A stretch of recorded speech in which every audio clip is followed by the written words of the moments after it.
to see by faith is to shut the eyes of reason. Benjamin Franklin, 1758. The Bible is not my book and Christianity is not my religion. I can never give assent to the long, complicated statements of Christian dogma. Abraham Lincoln. As I understand the Christian religion, it was and is a revelation. But how has it happened that millions of fables, tales, and legends have been blended with both Jewish and Christian revelations that they have made them the most bloodiest religion that has ever existed? John Adams, 1816. The Christian God is a three-headed monster, cruel, vengeful, and capricious. If one wishes to know more about this raging, three-headed beast-like God, one only needs to look at the caliber of people who say they serve him. They're always of two classes, fools and hypocrites. Thomas Jefferson, co-writer of the American Constitution and the Declaration of Independence. And this is the Godless Revolution. Hi. Those were awesome quotes. A little bit of a different intro this week, but it kind of goes with the subject. I'd only heard a couple of those before. I hadn't heard... Well, Lincoln's I hadn't heard, I think. Okay. Even. That one was really good. That's why I kind of picked out ones that... I know there's the ones that everyone hears and you see posted all the time, so I picked ones that were...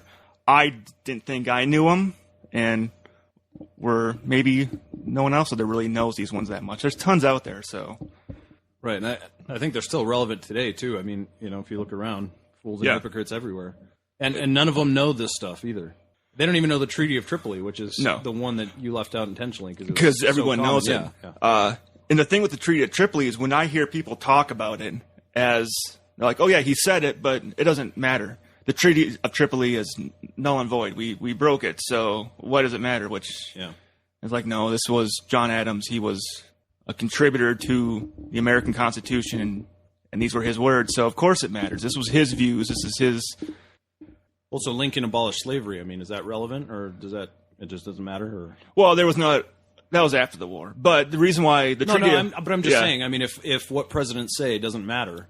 Well, the Treaty of Tripoli, they say, doesn't matter because it was saying we would never go to war with a Muslim nation, which we obviously have. I think never was probably an improper choice of words. Christian presidents? But, if you haven't noticed yet, the subject this week is basically talking about how the U.S. is not a Christian nation. And as I said last week, I have the, Native American connection to kind of tie in a lot of stuff. David Barton, by the way, for trying to spread that bullshit. For everything that guy says. Is he the point man for revisionist history? If he's not the point man, he certainly speaks to the point man directly. Jesus, yeah. I don't know how Jon Stewart. I don't know how Jon Stewart keeps his cool whenever he has him on his show. Like, I'd be raging at him like, "You're such a fucking dick. I don't understand how you can sleep at night and carry on throughout each and every day, knowing that you're just fucking lying about everything." Yeah, well, because Jon Stewart's apathetic. I like him, but he's kind of deistic. Well, I don't know. You think so? Well, I don't know if he's deist. I think he's definitely apatheist for sure. Yeah, he's an apatheist. I think he's an atheist for sure. I wouldn't say for sure. He attacks religious organizations just as hard as he attacks the conservatives. No, he does. Yeah, he does. But he strikes me as one of those thinks agnostic is a middle position. Yeah, I could get that. I think that's kind of which is fine. It's the spiritual but not religious. Well, just that I'm not atheist. I don't know either way. Yeah. I don't know either way, kind of thing. So I think, but either way, that's why he doesn't just totally grill David Barton. Yeah, is my opinion. But I would have a really hard time. I think. Well, yeah, I say that, but I can be diplomatic when I have to be, I guess. Which is often. I don't necessarily want to be a lot of the time that I have to be. So hold back on the words. Yeah. And none of those guys are Iroquois, so go ahead, Ryan. Well, okay, I guess the Indian connection, the Iroquois Confederation, which I'm guaranteeing 98% of you out there have never heard of it. It's not something that gets taught in history books.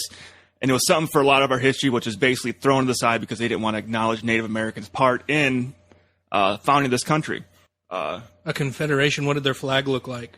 Actually, it was a tree with an eagle on top of it, clenching arrows in its hands. Oh. They were fascists? I seem to recall seeing those around. Yeah, it's actually on our money.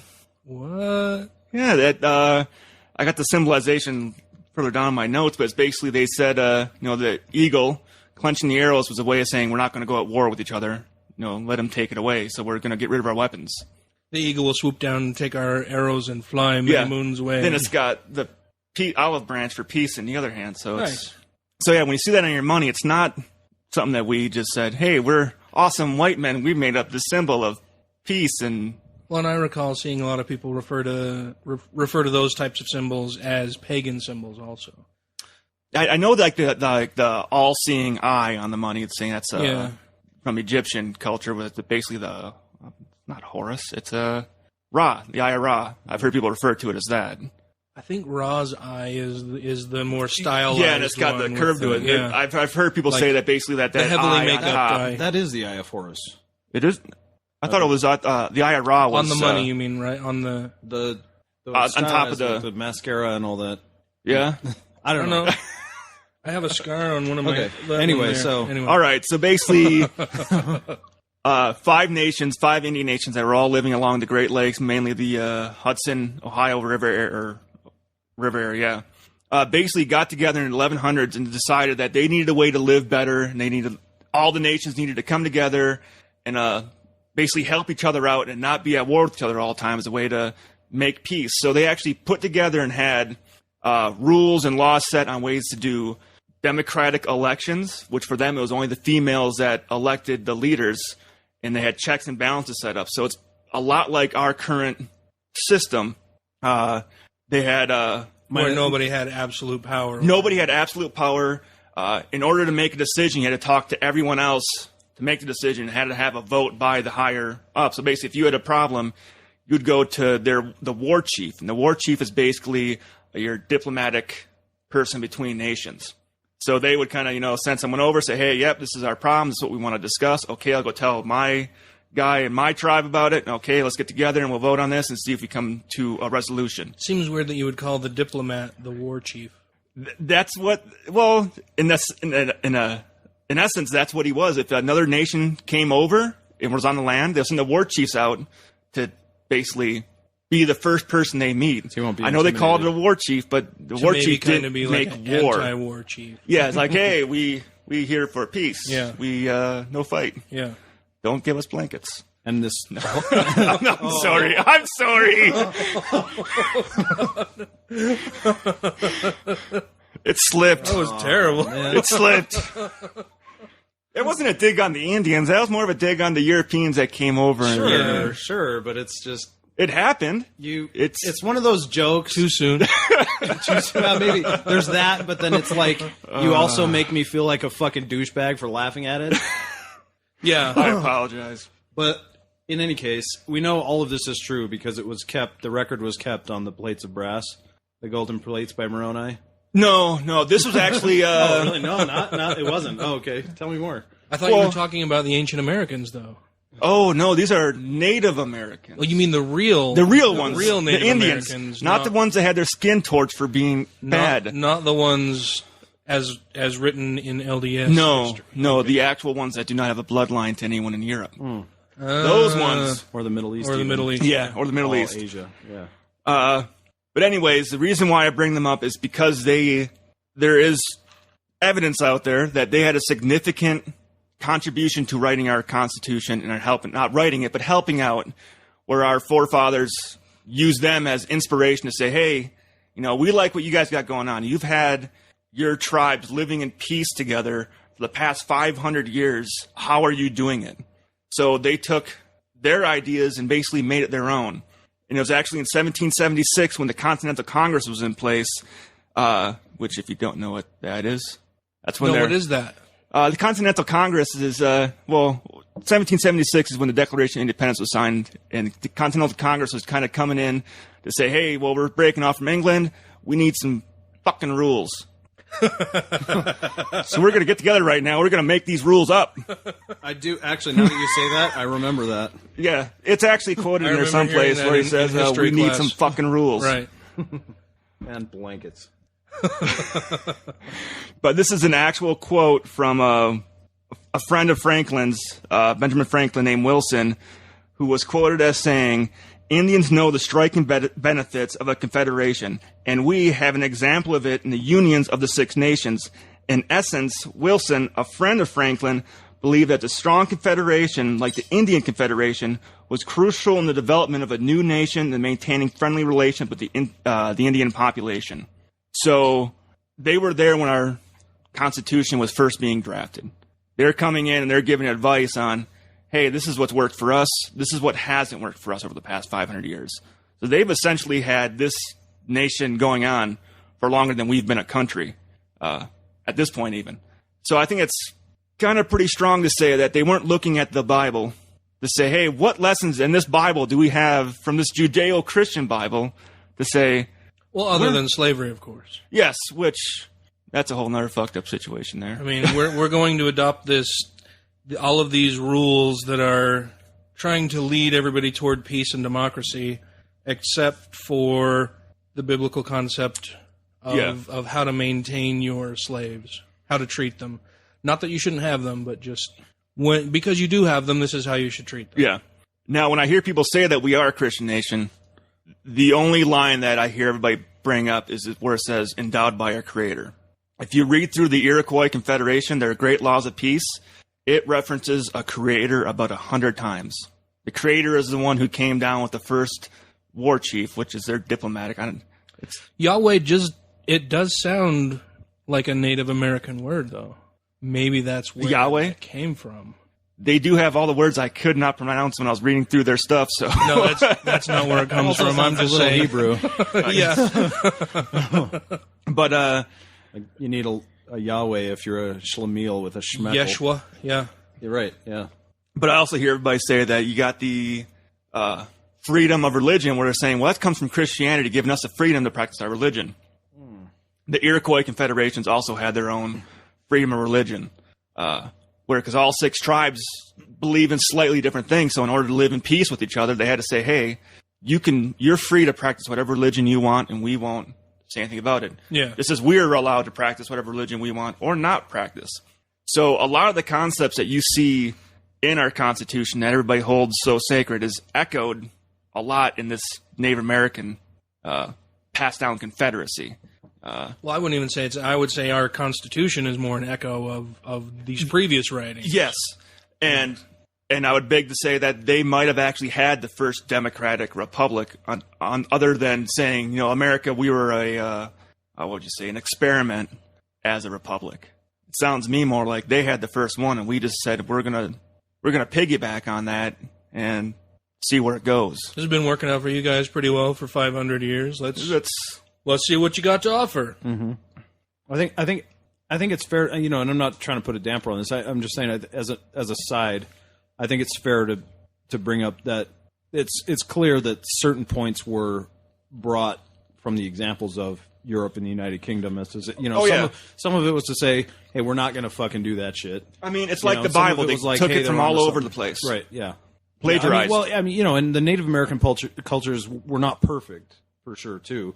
I mean, there were some things they had figured out, but there was a lot of war and a lot of contention going on, too. Maybe not right then in that point, I don't know, but I'm just saying. I mean, they had a lot of time to figure stuff out. They've been here forever. Well, it's it is called their great laws of peace, but the fact is those great laws of peace only existed within those 5 nations. If you were a nation outside of it, okay, they would go to war with you because you are a separate nation. Just like we won't. Well, besides the one time, go to war with ourselves inside of our nation. Okay, so like the 50 states have an agreement, more or less. We're not going to go fuck each other up. No, but if you have oil, we'll pass laws and get it. No, but no, it's kind of the same thing. They use the idea of those nations, separate nations, to unite them all as one to help each other out.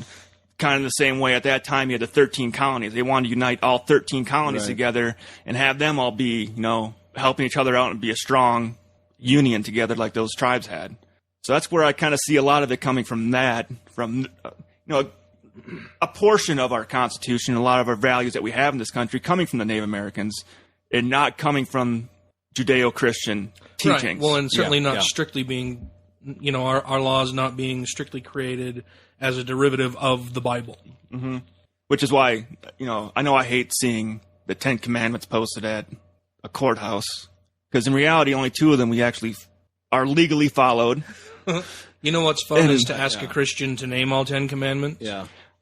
Unless they're a preacher or somebody who leads a congregation, I would guess that 90% of the Christians you would ask to name the 10 commandments could maybe give you 3, maybe 4. And the other thing, while we're on the 10 commandments real quick, I thought when if I go to you and you're a Christian and I'm an atheist and I start going, well, your Bible has all this stuff about slavery in it. That's Old Testament. We don't believe Old Testament. It's like, well, what the fucking 10 commandments you still believe in so hardly? Jesus came not to get rid of the old laws, but to fulfill them. Yeah, well... Yeah. Well, what about slavery? What about the creation myth that gives evolution so much trouble? They hang on to the Genesis account, and that's the first fucking book of the Old Testament. If you want to get rid of Genesis, I hear that all of the answers are in Genesis. Yeah, all of the answers are in Genesis. Like, there's a website. I read a book about that. Yeah, there's a website devoted to that. There's a book, in case you didn't know. You know what I would do? I'd build a museum if I had that knowledge. Like, seriously. With kids playing with dinosaurs. Yeah, you can go for rides. Sure. All interactive. I'm still hoping that they make a Noah's Ark exhibit. Oh, you didn't hear about this then, have you? No, maybe. I don't know. There is, I want to say it was over in, like, China.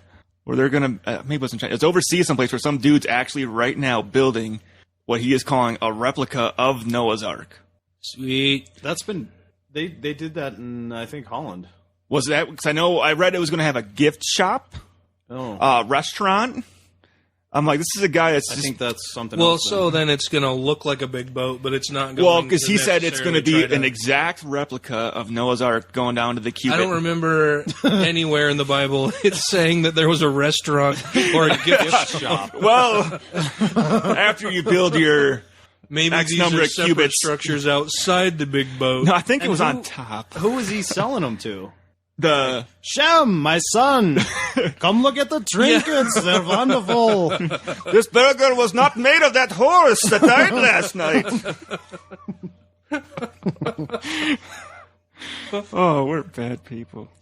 So, well, all I know about the one that was built in Holland was that the guy, he actually, it wasn't gopher wood. I don't know what that is actually, but he did make it out of wood, but the only way to make it seaworthy was to add steel braces. Yeah. It was impossible to make it that size entirely out of wood. Well, I mean... Which was telling, I thought. You got that part, but then the whole part of, you just can't fit that many animals on it. Well, I mean, of course, but... I didn't know that he had to use steel to help support it. I guess I'd never really thought about it, but yeah, I mean, a boat that big and wood isn't designed. I mean, even those it gets wet, it swells, and the spans are too great, right, for wood's tensile strength. Yeah, so you have to reinforce it with something. Steel was the best. I mean, aluminum may have worked. I don't know. Steel's the most readily available, so they used that to do it, and it worked. But certainly Noah didn't have that. No, and I know when we were back in the days of masted ships, they had a limit on how large they can make their ships, and they found it out quite easily. When that one breaks, every time we build one this big, it doesn't Every time work. we try to go over this big, fucking thing sinks, man. It just breaks in half. I'm 600 years old. I know all about the shipbuilding, let me tell you. But you did have the Chinese building warships that were basically the width of an entire river, but theirs were floating city platforms with... They're like more like a raft. It was a giant floating raft that they would float down these rivers in, so they could get close to another person's area and just bombard them with. Is that hard in China? What's that? Is that hard in China to find other populations? Well, back then when the Mongols were, or was it the Mongols? Oh, you're okay. Wait, I'm going way back here.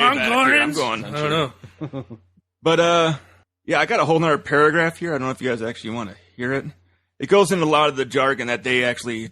Talking about how what they would wear, how someone was selected a little bit, and kind of covered a little bit. I don't know if people are getting annoyed with the Indians yet, but I don't. Maybe I don't know. I think I tried to cover this one quick so we can get to the BS and the part that everybody loves, because I know we got some news articles and a lot of stuff's been going on this week too.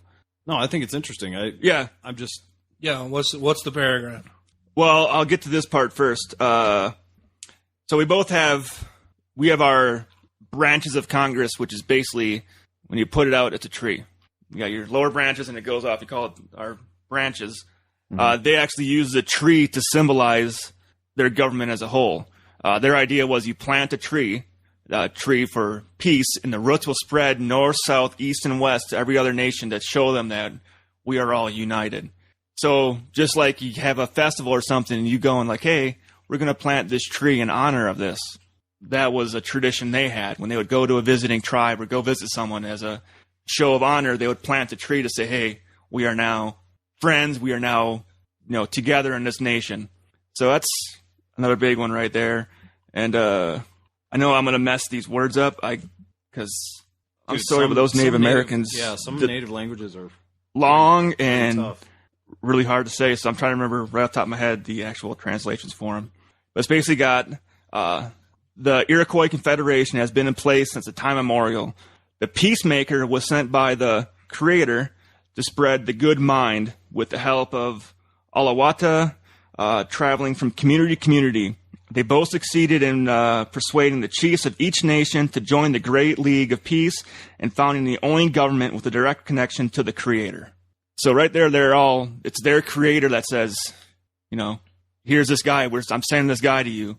This guy is going to go around and collect all these nations, and all your nations will be together. And it's the only nation designed by this Creator. Yeah, and they never mention specifically what the Creator is, no. Right? Nor does the Constitution for the United States. It doesn't say exactly the Christian God Creator or Yahweh or anything like that. It says the Creator. Yeah. My parents were my Creator. Well, and the other thing is when that was written, it was like 100 years before the ideas of Darwin. I mean, I know there was some like archaeoevolution stuff going on before Darwin, but what else do you say? What other term do you put in there? Well, if you're being an atheist in the 1700s, what do you say? Yeah, I mean, if you're being intellectually honest, you can't really say anything else for sure, right? I mean, you can't say that you know. Well, right, but I'm just saying. I mean, if you're trying to make something that refers to this event when humans started, but you don't know anything about the way that species are interrelated, what do you say? Yeah. Well, I mean, so it's. I think it's a lot more generic a term than Christians would like to admit. Well, and when you have no concept of, something just naturally evolving, in your mind, your entire life, everything you've ever known has all been around creating something. Yeah. If something works, it's because you made it work. You did something to create whatever thing you're talking about. You don't just find an axe laying out in the woods. Well, even your life starts at one point. It's not, right. It's, as far as you're concerned, there's not a real progression there, even though there is. But they had actually said that their Creator gave them the power of reason. I wish more Christians thought that. Yeah. Well, no, I guess they do. They think that their Creator gives them the power to reason. They just don't use it very effectively, I guess. Yeah. Well, for them, reason was a more powerful thing. Reason, as I said, right. Our ability to reason is because of the Creator. It's what sets us apart. It sets us apart from animals and the beasts because we can reason, we can think, we can work stuff out together. Where a savage beast might just attack. Yeah, the other one. I would think almost any human would agree with that, but like the Christians and fundamentalist Muslims and stuff would say that the reason is God did it, and we like to go a little further than that.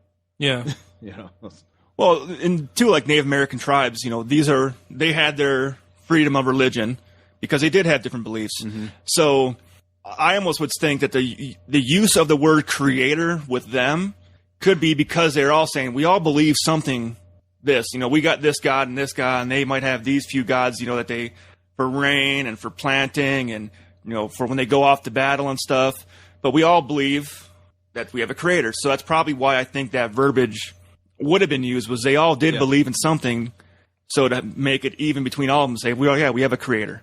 But I believe with as much as they use that wording, and they refer to it still, hey, our great Creator, that the wording in our Declaration of Independence, I could see a very good, very plausible that came from the Indian tribes using that.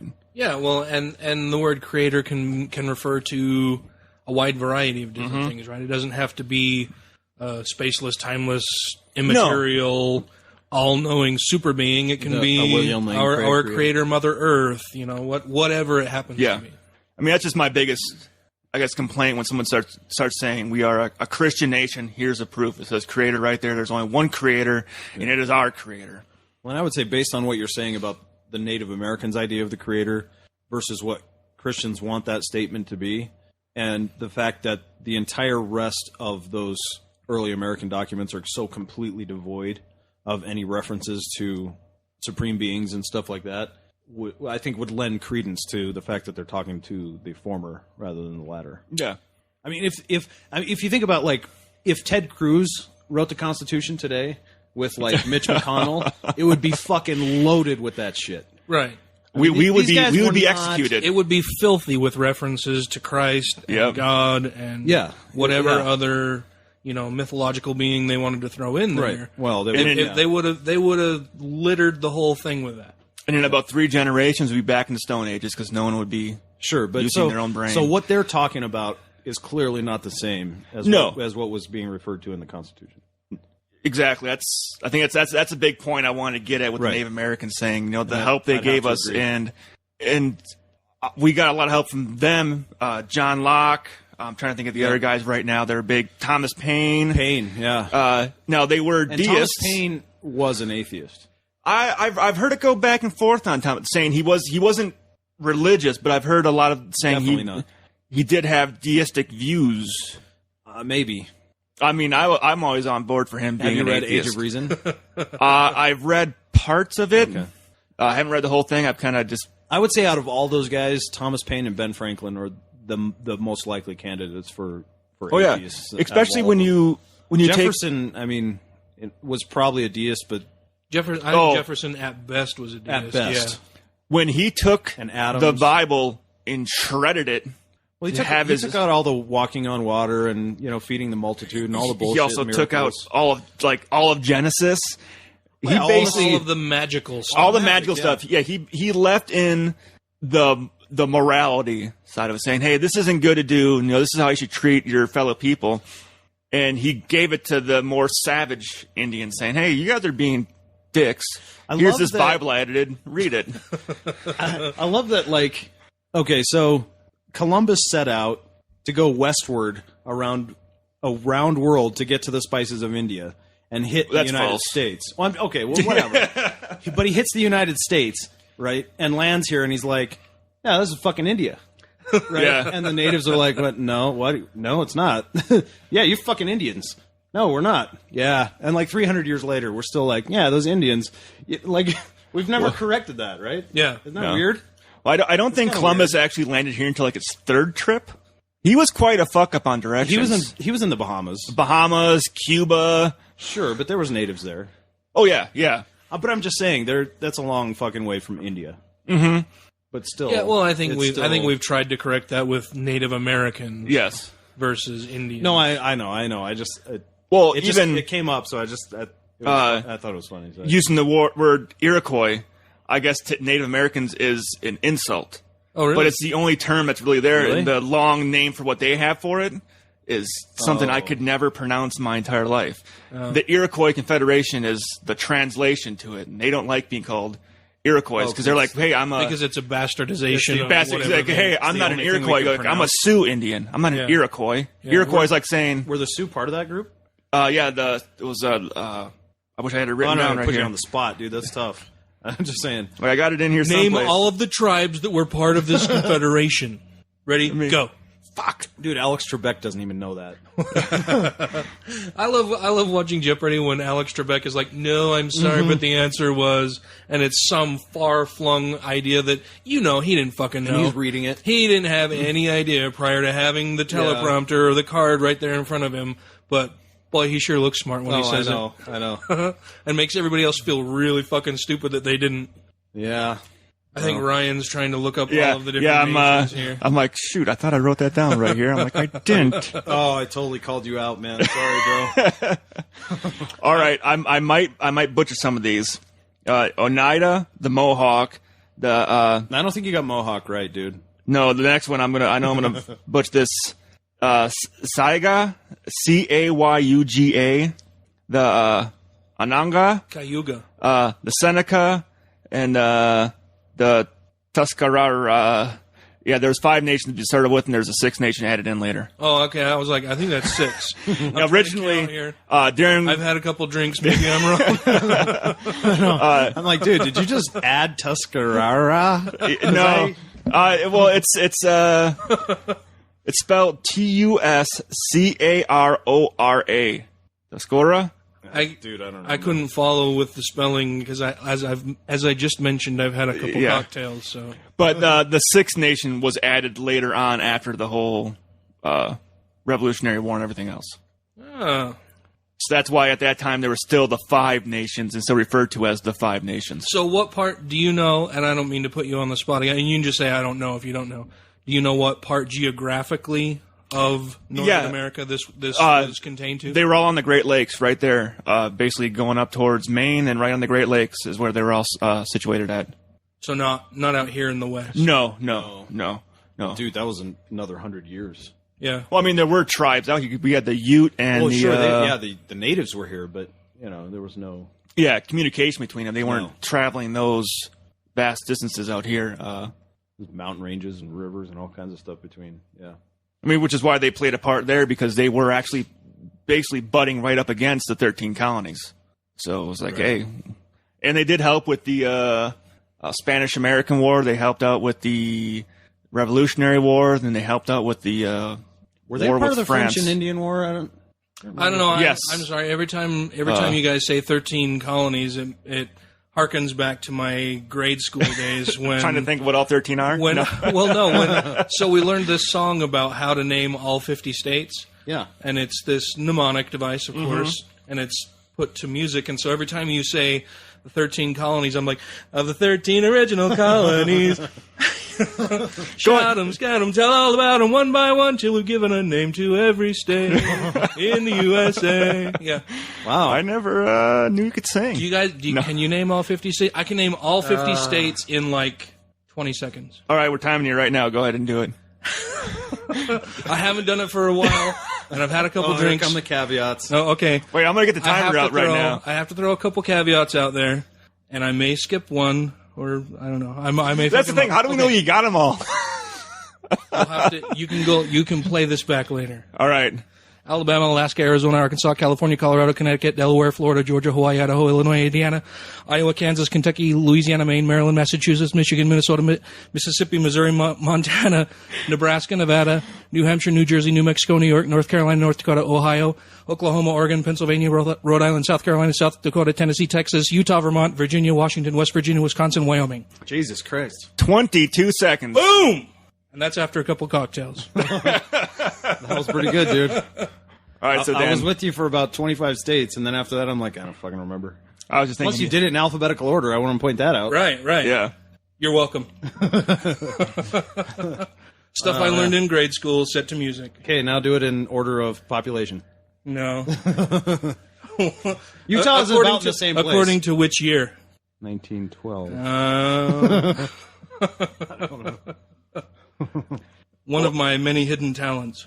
So I actually was doing some research this week, not a whole lot, but about this specific topic, and I found one quote that goes back to 1744 about that connection, and this gentleman's name is Canasatigo, leader of the Onondaga Nation, spokesman for the Iroquois Confederation, but he was advising the British colonists and said, I'm assuming this is some sort of a loose translation since it's all in English. How did the British know what they're saying? Translators. I don't know. Okay. But he says, we heartily recommend union and a good agreement between you and our brethren. Our wise forefathers established union and amity between the 5 nations. This has made us formidable. This has given us great weight and authority with our neighboring nations. We're a powerful confederacy, and by our observing the same methods our wise forefathers have taken, you will acquire fresh strength and power. And it's widely believed that his admonition, and there's some other evidence that's led some scholars to believe that Native American, and particularly Iroquois governments, served as models for the new nation's government. So I just wanted to add that part. It was difficult finding credible sources on this. A lot of it just kind of rang like conspiracy a little bit to me, But I don't know for sure. But this one seemed to be pretty legitimate, so thought I'd throw that in there. I mean, you can't deny that it actually existed, the actual Confederation. No, yeah. Yeah. So, I mean, and there has to have been an influence of some kind. Yeah, because they existed in the same time and place.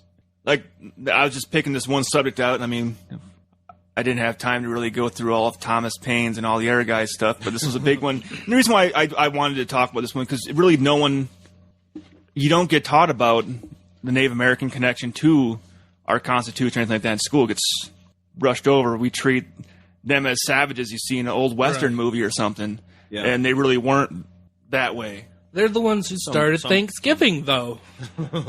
Yes. That's like the bulk of, not the bulk, it's almost the bulk of what I was taught about Native Americans. They started school. Thanksgiving? Yeah. Well, that's I mean, I went to some part of my elementary school in Massachusetts, and there was a pretty heavy amount of that there. And then I moved to Utah, and it was all scalping and buffalo. I was like, that is a whole different story I wasn't aware of. Well, I'd actually... Tatanka. Yeah. Through reading about the Native American tribes, there's actually one where it said... Sioux, isn't it? The scalping didn't come from Native Americans. No, I know. I've heard that. It came from the Europeans who were told that you get paid for every Indian scalp you take. Yeah. So the Native Americans were kind of pissed when it was like, no, we don't take scalps. They take our scalps. Yeah. They cut our heads off and take them back as prizes for the European empire. Pelts. Yeah. Wow. It's just proof, I guess. Barbarians. If you had a big head, you might get 2 scalps and two times the money. Yeah, well, it's like earthworms, right? You can split them in half and sell them. I think it is just like earthworms. Sorry, that was probably bad. You're right. Well, Matt, do you have any news for this week? I have some news. Some papers newses laid out. Yeah, I have some Fox Newses. Ooh. No, I don't. Did you hear what Fox News said? Fox News itself? Yes. What did Fox News itself say? Global warming is real. What? Wait, what? Oh, yeah. It was on a Daily Show. Wait. It was a snippet from Fox News where they're talking about the ice sheets melting, and they said global warming is real. But how much of that do they accept? And what do you mean by Fox News said this? Are we talking about... Like Fox News, like cable Fox News, like Sean Hannity. Like a specific not Sean Hannity, no. Not Sean Hannity, not Bill O'Reilly, not Megyn Kelly. It was one of the guys, I can't remember what his name was. One of the main, I can see his face and hear his voice. He sounds dumb. Shepard Smith? Shepard Smith. He's one of the more... It was probably Combs. It was one of the guys you wouldn't expect. Is Combs still on Fox? Have they given him anything? I don't know. Dude, he's always had a backseat on that show anyway. Yeah. But I was actually watching the Daily Show this morning on Hulu. It's one of the newer episodes, so if you got Hulu, go back and watch it. One of the newer ones. It's right as his opening monologue talking about global warming, and he's like, "Oh, I think I'm dead. Global warming." Fox News just admitted to it. You know what I think is really weird about, like, half of Antarctica's gone, and now they're like, "All right, you fuckers are right." But yet 90% of their life is believing shit they can't fucking see. But when it comes to stuff like science, they got to see way too much. Well, no, because it's got to be so far gone that it can't. My true theory with Fox News is if Obama says it's right, they say it's wrong. Well, of course, yeah, that. Yeah. Well, and they need completely irrefutable evidence. Like, I'm trying to remember what movie it was, and one of the actors in the movie said, "You wouldn't know," and I can't remember what the topic was, but I think it was Dan Aykroyd maybe talking in a movie in the 80s. Whoa. But you wouldn't know whatever unless, even if it fell out of the sky, landed on your face, and started to wiggle. Right.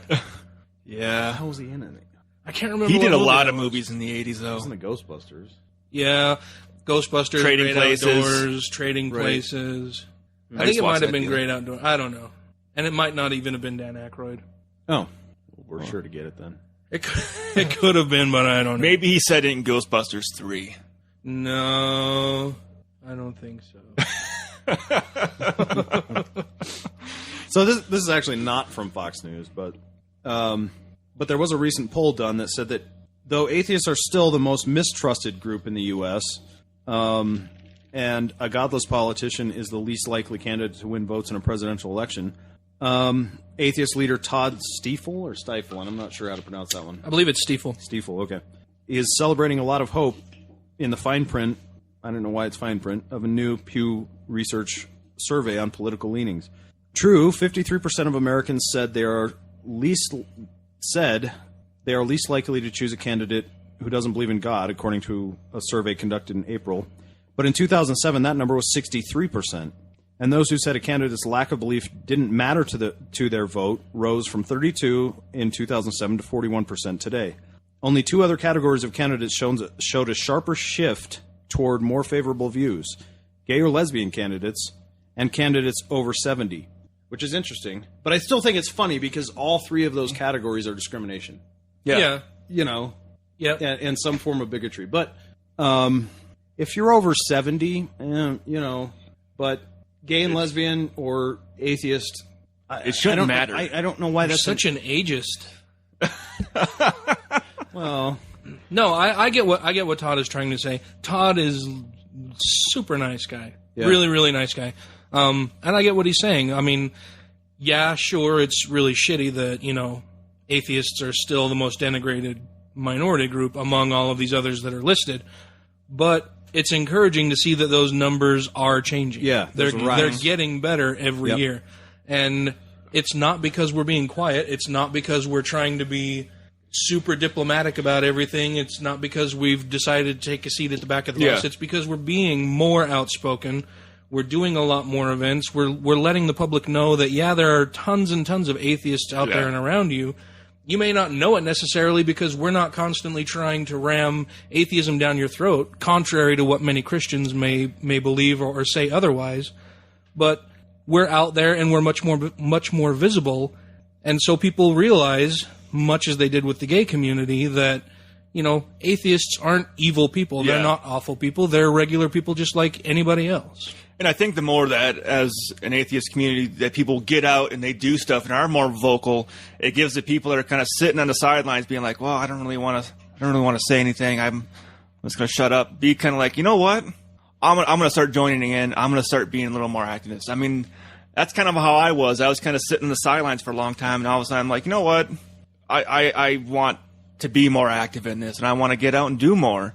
And I think it's seeing other atheists do it kind of give you the courage to say, no, I can do that too. I can get out and I can help and I can contribute to, I guess, the movement of being an atheist, or trying to make atheists acceptable and let people realize we're not actually evil baby-eating people. Yeah, but that contributing is a way different thing than just throwing it in every chance you get, right? No, but but what I mean is, like, I don't know if I won't name names, and I was just talking to my sister about this on the way here, but I was listening to a podcast, and it's a guy that I think, you know, he's okay, but he's pretty famous, and he converted to Catholicism when he was 41 from Presbyterianism. And I thought, what the hell did you see that made you think, oh yeah, that shit's right? You know, like, my God's not real. God is real. But beside that, he was doing an interview, and he was talking to somebody on the podcast,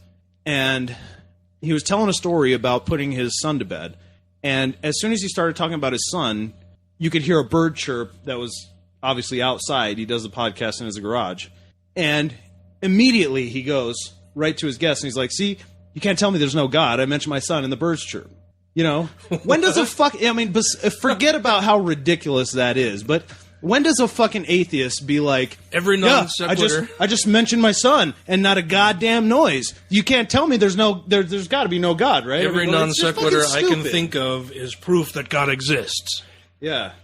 It's crazy the way using coincidence to back up your belief that something. It's not even that much. I mean, it's just. I mean, the bird chirp's coincidence. There's a lot of things like, God saved me from this car accident because I had to pee or something. I mentioned God, and then my stomach gurgled because I also need to fart, but that means that God exists. Yeah. Yeah, well, yeah. I mean, he warned me I was going to fart. He usually doesn't do that. This is your warning, your one and only warning that you will be damaging somebody's nostrils very, very soon. We usually only know because his beard starts waving. So anyway, but my point is, we don't try to force it into every possible situation, right? But we do get that in return. Yeah. We hear that shit all the fucking time, and you're not sensitive to it unless you disagree, which is a minority, and most people don't want to. They're not out. So it's kind of funny, and I didn't think about it much until yesterday when I was playing golf, but. Last week when I was out playing golf, over the weekend I was playing with I had a match play tournament with in the league that I participate in here locally, and the kid that I was playing with was like, hey, finally I get to play with you and have a chance to talk to you more. I've seen you on the news a couple times, and I'm totally in line with what you believe or don't believe. I think it's awesome what you guys are doing. This is great. You're a really cool guy, whatever. And we're playing our round and having a good time. I had a really good time playing with this kid. And we get up to one of the holes along the golf course, and they have a course marshal. They have them interspersed through different holes just to make sure that everybody's not out there fucking around and you're making good time during your round and everything. And I can't remember what T-shirt I was wearing. It was one of my atheist-themed T-shirts, and I didn't think much about it at the time until yesterday. But so last week I'm out golfing. We get up to this hole. There's a course marshal out there, and she's like, "Oh, are you the Ellis group?" And I said, "Yeah." And she says, "Oh." And she looks down at my shirt and she says, "Oh, the weather today is so perfect. It's a little bit cool and overcast, and it's a little windy, but gosh, it's so wonderful. I just feel so blessed." And I was just like, oh, yeah, fucking weather's awesome today, It's great. I'm having a great round. This is a lot of fun, whatever. I didn't think much about it until I was approaching that same hole yesterday and saw the course marshal sitting there. And just 2 holes prior to that, I had been playing, and it was a little sequence of events anyway led to a guy running up to me from the next hole over. And I had a T-shirt on that said, "Nothing fails like prayer." And so the guy on one of the holes next to the one that I was playing comes running up to me, and he's like, "Hey, I just wanted to say thanks. I've seen you around. I love your shirt, and I just wanted to come over and shake your hand and say, I think you're awesome, and what you guys are doing is great, and whatever." And I was like, "Hey, that's awesome." So then 2 holes later, I get up to this course marshal, and I'm thinking about the interaction I just had with this guy a couple holes before. And then it clicks in my mind what this lady actually said to me the week before. She was trying to be overtly Christian in what she was saying to me. Yeah. And at the time, I was just like, "Hey, yeah, it's great. It's fucking yeah, this is awesome. I love playing golf. This is great. Sure, you're blessed. Fantastic." And then we get up to this next hole, and so yesterday, she didn't even say boo to me. We drove past, and I waved, and I'm like, "Hey, how you doing?" And she just kind of kept her nose buried in her book, and I walked up to the tee block, and the other guys that we were playing with, she's like, "Oh, I just need to confirm that you guys are the Ellis group, and that your tee time was at whatever time, and yeah, you guys are making good time. You're fine." And that was it. But she didn't even say hi to me or anything, and then it clicked to me. I was like, "Oh. Right, I remember what you said last week." Did she notice the guy run up to you and being? Oh, I don't know. She may have, but so here's the thing that first occurs to me when you tell that story. Maybe it's not quite apples to apples, but it makes me think of the LGBT movement. And I have a 13-year-old son who's in junior high, and we play a lot of video games and this and that. And sometimes he'll say things like, "Oh, I can't believe that zombie just killed me. That was freaking gay." Right? And I'll remind him, well, actually, I ask him, "Are you using that as a slur word? I mean, is that a negative thing? What would he, and he recognizes, and well, I just whatever. And all my friends are saying it, Todd. Yeah, he doesn't. Don't be such a killjoy. He doesn't really play that game, but I mean, he kind. Yeah, no, I don't know. Yeah, he doesn't have. He's not really. He doesn't have an issue, but I have to remind him. That that's. It's people are sensitive to that, and it's not. It's not really an appropriate way to express. I mean, there's so many other words you can use that are totally neutral, right? Yeah, that Christian just killed me. But when people come up and are so in your face, right? She's looking at your shirt. "Oh, I'm so blessed." maybe it's not a moment to be like, fuck you, bitch. It's not that kind of thing, right? But is it a situation where, we want to just bring attention to it and say, hey, no. I mean, it's just, weather patterns are predictable. We know climatology is a thing. Yeah. We understand how meteorology. Well, and the weather that day wasn't even very nice. I mean, it kept going from like overcast and windy and cold to the sun would come out and you get hot. And I mean, one thing is she obviously did it on purpose. It was one of those typical Utah late spring days where the weather changes like 5 minutes at a time, Well, and even if she really thought that was the case, I mean, it's obviously there's confirmation bias, but I'm just saying, is it, immediately I think, is this a situation where it's worth bringing attention to? I mean, or is it one of those things that, because there's a lot of atheists that are like, well, you got to pick your battles. I mean, because we're in a really delicate part of the fight right now. LGBT community is quite a bit ahead of us at this point, but I think we do take a lot of cues from what they've done. And I know I'm bringing it down a little bit to a more serious note, but I'm just wondering if that's one of those fights that's worth, hey, no. Well, yeah, you're wrong. I kind of wondered that myself. Like, of course, last week it just, flew right over my head. It wasn't even a thought in my mind, whatever. And then this week I thought more about it, and I thought, okay, had I noticed exactly what she was saying and the reasons why she was saying it, the motivation behind it, if I had actually noticed that last week, would I have said anything? Honestly, I don't think I would have. I think I would have just said, yeah, okay, great, good for you. It is a nice day, and I think that is probably part of the difference between Christians saying that atheists are always trying to shove atheism down their throats and whatever else. And that doesn't, the facts really just don't bear that out. No, I don't, anytime somebody says, God bless you, I don't say, fuck you, don't say that to me again, you stupid retard, fuck you, I'm going to come over there and slap you or punch you in the throat or whatever. I just say thanks. Yeah. The reason why they say that is because they're sensitive to anything that's contrary, because they've had centuries of just been able to steamroll through whatever, and the fact that you're, at least currently, the president of the Atheists of Utah, and that statement was still so casual to you. Right. So that just flew right over my head. That speaks to exactly how casual this rhetoric is in our society. And what I'm saying is, is it worth bringing attention to, or sensitizing people, even religious people, to those kinds of comments, or is that a fight that's just not, I think there? Are we there yet? Or are we? If someone wants to say that as their own personal opinion, I got no problem with it. I like to keep up on what the weather's going to be like this whole, next week. I might have been, today's nice, but, we got a low pressure system coming in off the coast right now. It's going to push in some really nasty weather. So I'm going to get my golf in this week because next week's going to be pretty crappy. I'll bet Jesus didn't communicate that to you on a one-to-one basis. Yeah, so was Satan in control from November to March? Depending on whichever weather you like. Maybe you're a skier and you really, really love the snow. If you think about it, God's probably in control then because it's cold out like it is up in the sky. Yeah. In the summer, Satan's taking over because it's really freaking hot. And I get what you're saying. Like, we do have to pick our battles, and no, we don't need to confront every little thing. But there are situations like that where, had I noticed, and if I had the time to sit down and talk to her, I may have done, what like why Peter do you Boghossian advocates in his book. The title escapes me right now. How to Make an Atheist or whatever.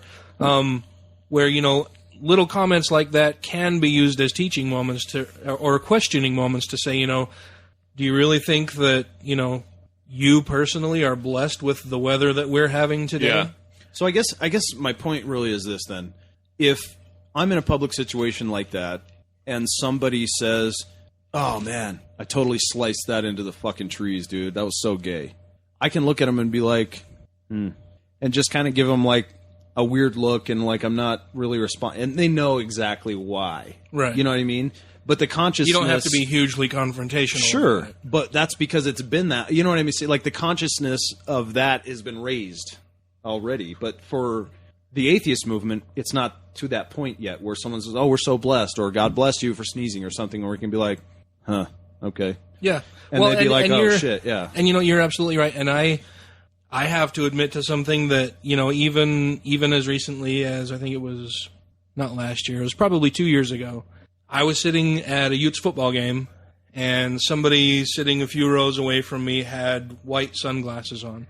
And it's probably just the being a child product of the 80s and 90s. Like, I see guys in white sunglasses and white, wearing white belts and stuff, and I'm like, you're like, why was Kanye West at a Utes game? I'm thinking to myself, what a douchebag.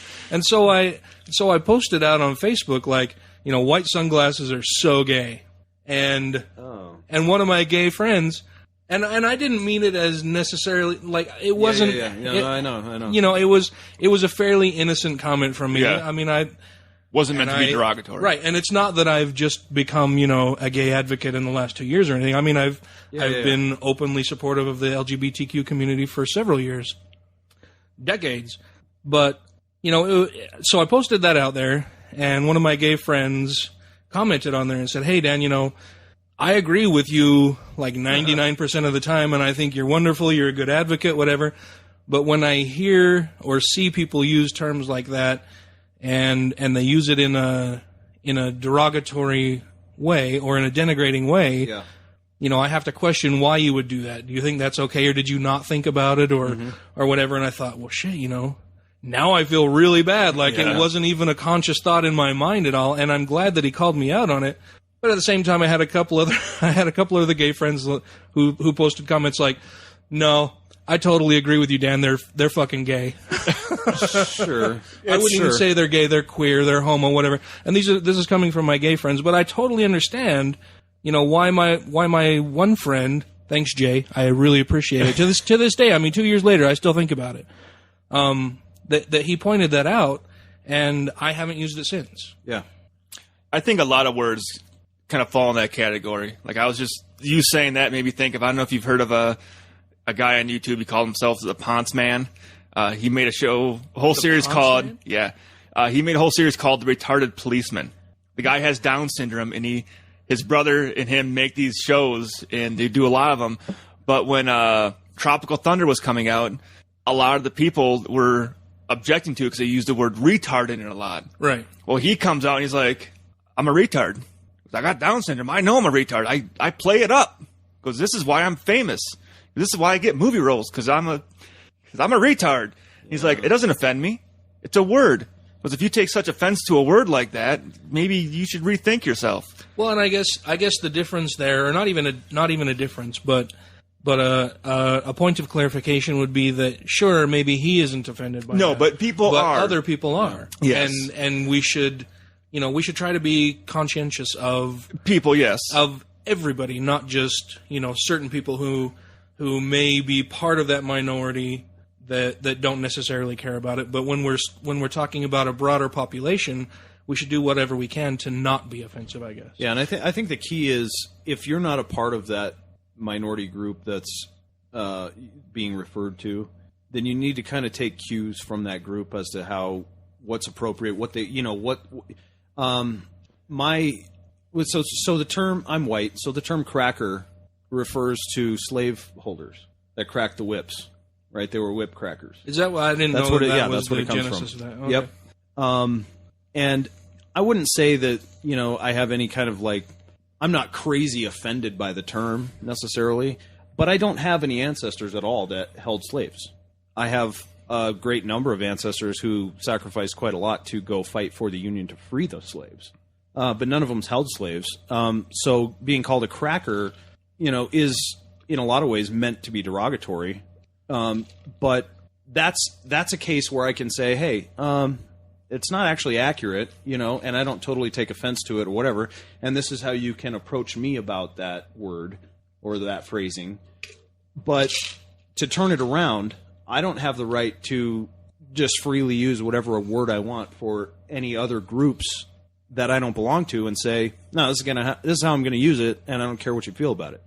Right. You know what I'm saying? So well, I'm not calling you out. I'm just saying there's got to be a sensitivity if you're not a member of that particular group. Whatever they say, I mean, you got to, I would say that, it's a broad term. If the word cracker or honky doesn't really offend me. I don't know. But if you came right up to me and right to my face and called me a cracker or honky, I might get offended with that one and want to swing. What is the etymology of honky? Yeah, I don't know. Sure. I don't know, but I know it's. That one's weird. I don't know. I think I kind of like the term honky just because it sounds funny. Like it's one of those words that just sounds funny. Like if they call me a drunk Irishman, I'm like, probably. Yeah. Well, you are Ryan Patrick Duffy. Yes. After all.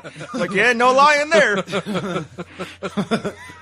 I was going to try to do a voice, but then I remembered how last time I tried to do some other voice, and it became a leprechaun. So if I tried to do a leprechaun, I would probably be Michelle Sean Bachman Connery would come out. Michelle Bachman. Yeah, that's what I was doing. Honestly, I thought your Bachman was really, really good. After I warmed up a little bit. Yeah. Then we both stared at you like, oh my god, I know, and then you got it. Is she sitting here? And I froze. It was awesome. I was in awe. Honestly, it was inspiring. Yeah. We got to incorporate more accents and voices. Yeah. Dan is a good impressionist. You have no idea. He hasn't even. We do all this pre-podcast banter, and we're scraping the surface of the.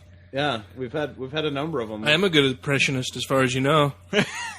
Yeah, we haven't actually really heard them yet. He just says he is. It's like self-reported. We've got two or three word lines. We've had a Cartman. We've had you did a little walk-in, a little bit.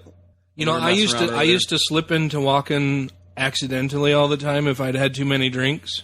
Just like, no, that's not the way you do it. No, you're all wrong here. The way you're doing that. But I would do it accidentally, like perfectly, and I didn't even mean to. And someone would go, "Oh my God, are you trying to do Christopher Walken right now?" No, I'm just. No, I'm a little bit drunk. I don't know. It just comes out. It's crazy. I love them. Pineapples are good. They're like paper cuts for your tongue. Too much. All right. I have another news thing here from a guy, Pastor James Garlow of Skyline Church in San Diego. He's convinced that President Obama is responsible for morally and economically destroying a wonderful experiment called America. He specifically attacked Obama's policies on health care and marriage equality and predicted that one day abortion clinics will become killing center museums that people will tour in a fashion similar to modern-day tours of Nazi concentration camps. That just basically flies in the face of that flies in the face of all evidence to the contrary. I mean, the economy is stronger. Yeah. We have people finding jobs more easily, more often. I would guess that if you looked, abortion rates are down year over year from when George W. Bush was president. Yeah. We've pulled out of Iraq and are leaving Afghanistan this year.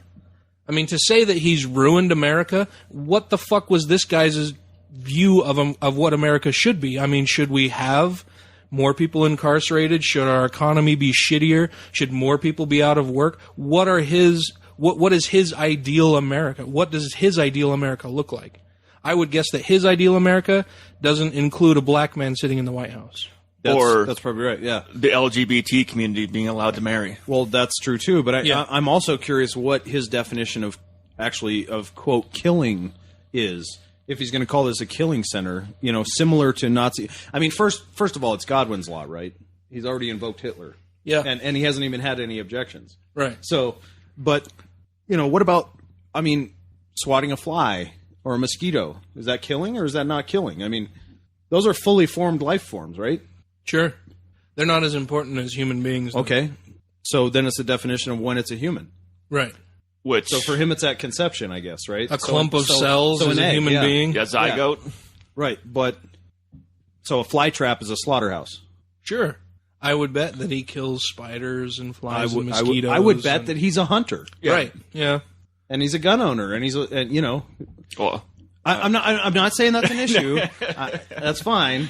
That's fine. But I'm just saying there can be a major inconsistency in holding this kind of a view, which you don't, and motioning to Ryan, right, and going out and killing a deer or an elk every. I'm not saying I have a problem with that, but I'm just saying if he's going to define killing in Hitler terms as getting rid of a few cells and then goes and kills an elk, and that's fine. I think there's an inconsistency. What about the screams of all of those carrots who are killed every day?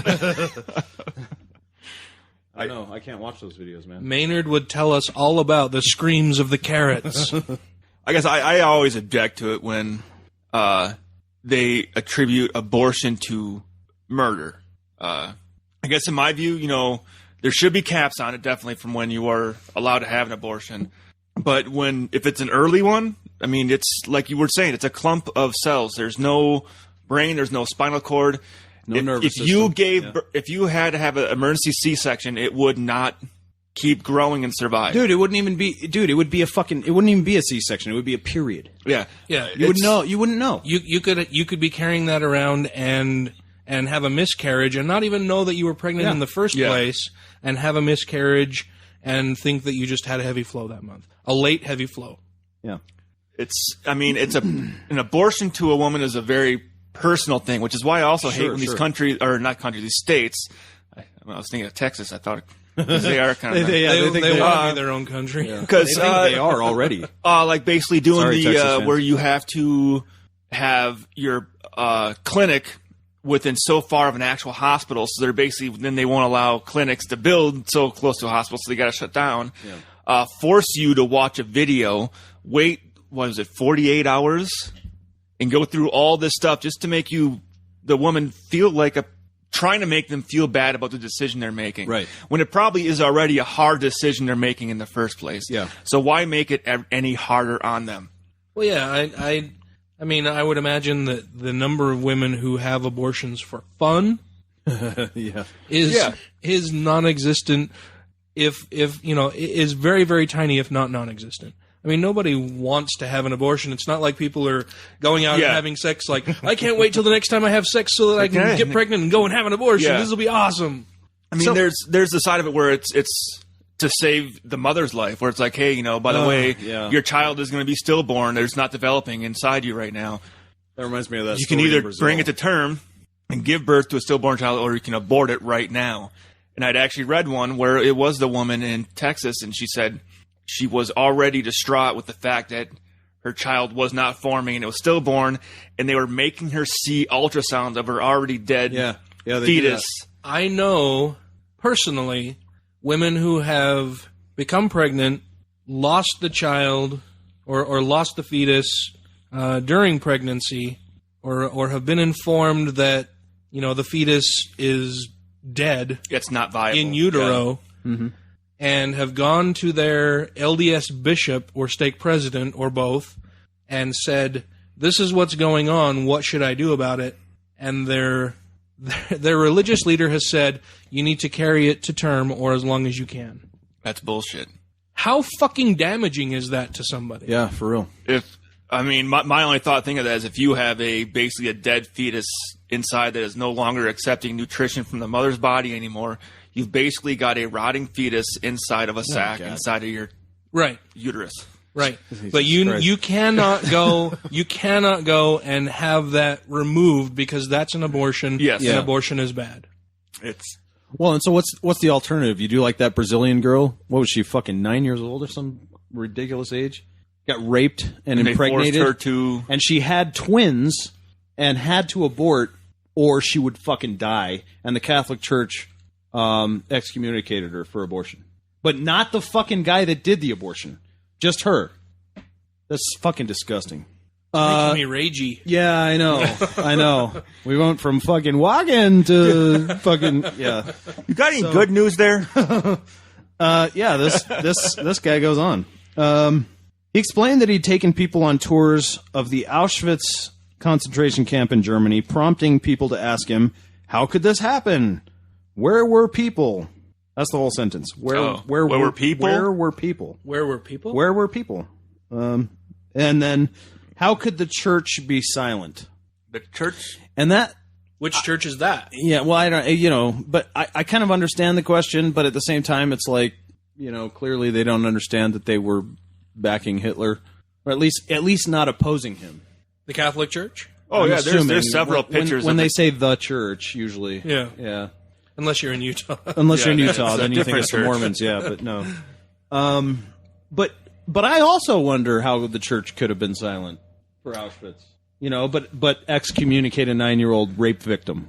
Well, I wonder that too. So that's a great question. Times are different. At that time, not saying Hitler was a good guy, but he was a very good speaker. He was able to convince people. Well, and how much power does a 9-year-old girl hold within the church? Yeah. She's not a man. She's not giving to the collection plate. She's not throwing a ton of money into the collection plate. What is she honestly to the Catholic Church other than a broodmare? That's sad. Seriously, yeah. When it comes down to it, what do they care about her other than breeding more Catholics? It's just one of those sort of rare moments when both Ryan and I are both stumped. That's I don't know. It's so disgusting. Yeah. It's kind of the truth. Trying to teach them that's what a woman's purpose is to have children, be a homemaker, and don't be submissive to your husband and whatever. No matter fucking what. Right. Not just be submissive, but no matter fucking what. I saw it on the news this morning. I can't remember if it actually happened here in Utah or where it happened, but the guy who is now in jail for raping his wife because he said it was her duty to have sex with her. Oh, God. And I have to put a little bit of the blame on this kind of thing to Dr. Laura Schlesinger. Who is not a doctor. Yeah, I was going to say, I use the term doctor very, very loosely because she's written books and has given talks repeatedly on just that. Yeah. If you're married, it's not rape. If you're married, you have to do what your husband wants you to do if you want to maintain your marriage and have a healthy, in quotes, relationship with your husband. Bullshit. Yeah. Doesn't matter what you want. Doesn't matter if you're in pain, if you have whatever going on. If your husband wants sex, fucking do it. If it's forcible sex is rape no matter what. Right. It doesn't matter if you're married. Doesn't matter if you're 70 and been married for 50 years. It's wrong. It's got to be consensual, sure. But but to them it's not. They have the mindset that I am the man. I am above you, so you do whatever I tell you to do. And I can't see. I agree. I just can't picture. I don't know. This whole subservience and my girlfriend and I don't 100% agree on everything. Often we do, but she and I think differently on some things. We feel differently about some things, and sometimes it's almost like you're two different people. What? It just blew my mind, Dan. Because it would be weird if we weren't. Right. But sometimes I'm right, and sometimes she is. And it's fucking awesome when it works like that. One of us will just be like, oh, geez, yeah. Shit, I didn't think of that. That's actually better. And you have this relationship and you move forward. You know what I'm saying? And it's like if one is subservient and the other one's constantly right when they're right or they're not right, I don't know, dude. Who wants that? Well, how cool is it just learning something from somebody else? Yes. Yeah. Like, you've proven that I was wrong. That's fucking awesome. Thank you very much. Now I know, and now I'm in the know. I would have been stuck in that fucking rut for the next 30 years. Yeah, thank you very much for correcting me and pointing out where I was wrong on something. I appreciate you doing that. Yeah, but I seriously, this is, I don't want to get graphic, but, and I won't, but I do kind of question the man that has the mentality that it's sexually attractive to do something when there's not consent. That's disturbing. Well, I don't think it mattered to him. Okay, fair enough. That's fucking disturbing. It is. Yeah. It is. It's I think if you're at that level, you basically have no. That's what I'm saying. No conscience. You have no way of knowing. Wow, this is what I'm doing right now is completely wrong. No. Yeah, no. It's whatever he wants, and that's it. And that the fucking power erection is disgusting, dude. It's. Anyway, kind of like a serial killer would act. That bothers me. So, anyway, if anyone remembers where we are, this guy from California who thinks America is heading Auschwitz way has a prediction for the United States. That's what we're going to say. Sometime there are going to be tours in the future through abortuaries. Oh. He says, the killing centers of America. And say, where was the church? Wait. We don't have a voice for this guy. Where was the church? Where was the church? Where were you, Grandpa, when this was going on? Were you silent? He was just eating his lima beans and human body parts. I was thinking of a movie. Lima beans and human body. No, farva beans. It's farva. Yeah. Farva beans is what it was. It wasn't lima beans. Yeah. Silence of the Lambs. Silence of the Lamb. There we go. Oh, what's the lotion in the basket?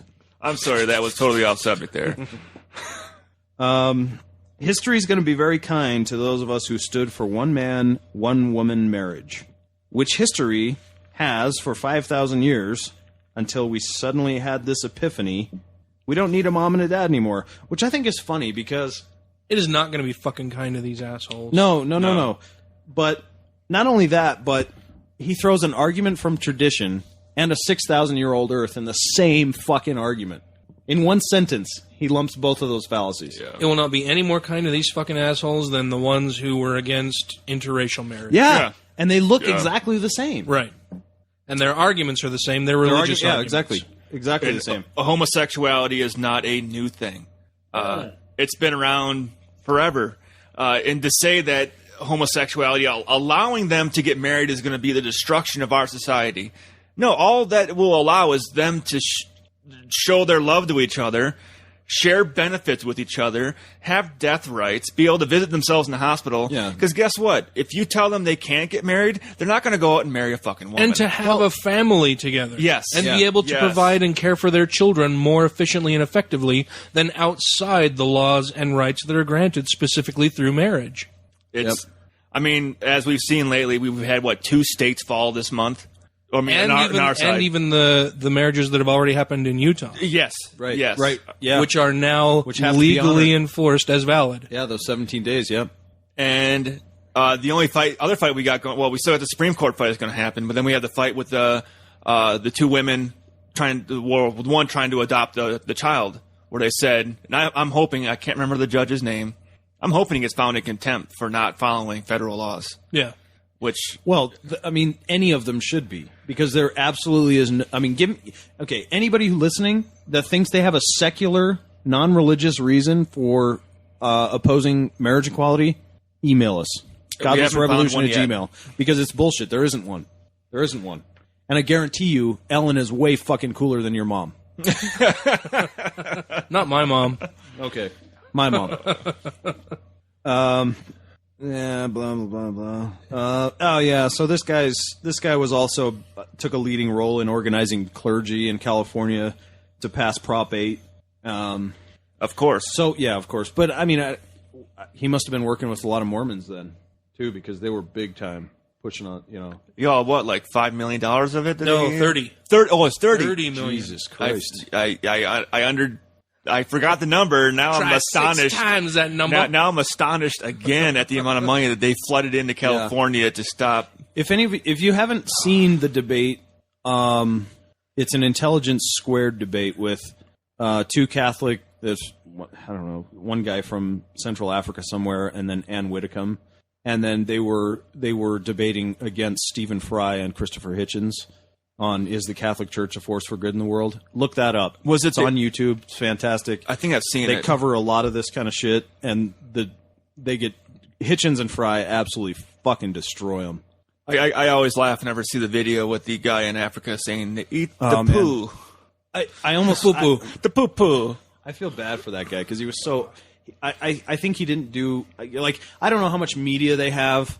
But they don't have YouTube yet, so he didn't know. Well, I don't mean in Africa, but I mean because of his religious. Yes. I don't know if he's on. He's probably not. I don't know.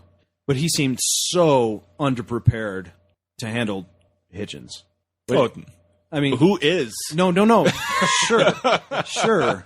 Actually, Stephen Fry did a fantastic job too. But this guy got thoroughly. I mean, because he came up and gave his thing. And it was a sort of a mediocre kind of blah, sort of argument. And then at the end, he kind of was like, so who here is left not thinking that the Catholic Church is a force for good, kind of like he'd already won. And the next speaker was Hitchens, and he got fucking shredded. He got hitch slapped. Oh God, dude. So look that up. Intelligence Squared. It's awesome. Well, when you think God is on your side, then of course you're going to win the debate. Yeah, you don't really need to prepare. Jesus, I mean, it was bad. Yeah, I don't feel bad for Catholics that often, but in that case, it was embarrassing. I'm really looking forward to the Dillahunty versus Side-10 Bruggencate debate. That'll be awesome. When does that happen? I remember I saw this month on the next week, I think, isn't it? Oh, when I'm gone. It's coming up like the 29th? Is it the 31st? I'll be back then. And toward the end of this month. Yeah, okay. Yeah, 31st. I remember when Matt Dillahunty posted that on Facebook saying he was going to have that going on. I'm like, yeah. Do you guys know Cy? No, I haven't watched any debates with him. I need to because...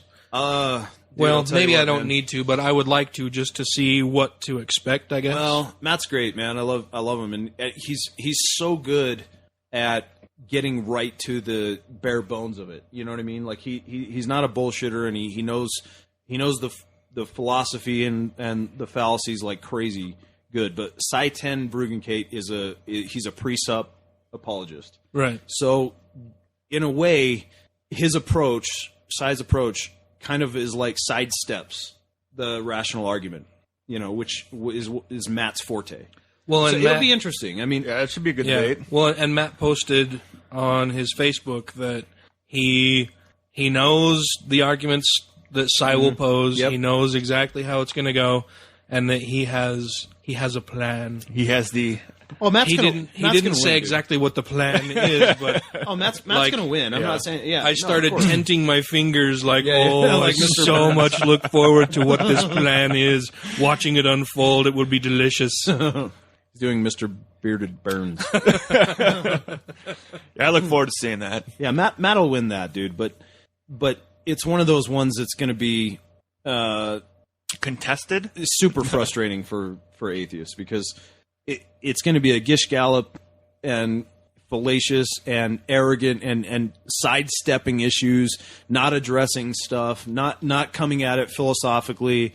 It's presup stuff. So it's just going to be, Matt will pose all these issues and here's a problem. I don't know. I don't know what his approach is, but what I've seen from Cy, it's going to be someone will say, well, what about this? No, I don't care about that because God says this and this. So, fuck you kind of thing. Yeah. That's kind of the way he does it, I mean, and it's so annoying. He doesn't address it. He just, just the way it is. Yeah. God said it. That's it. I believe it. Is that it from the news then?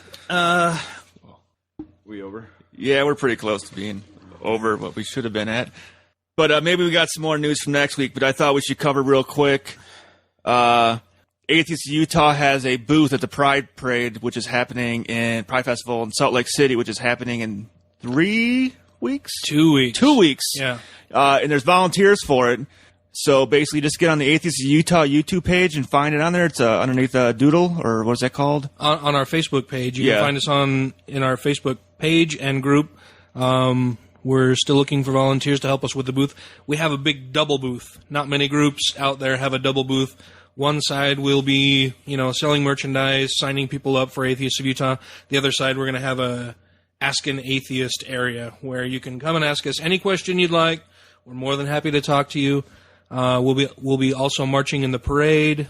We have a great time at Pride. It's one of my favorite events during the year.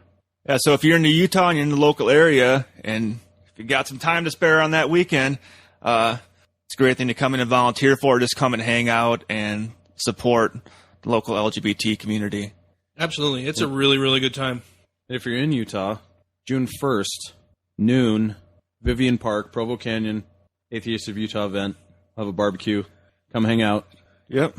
For all of our Provo Orem Utah County atheists who have been saying, hey, we want something down here in Utah County. Well, wait no longer, or at least wait only until June 1st. Yeah.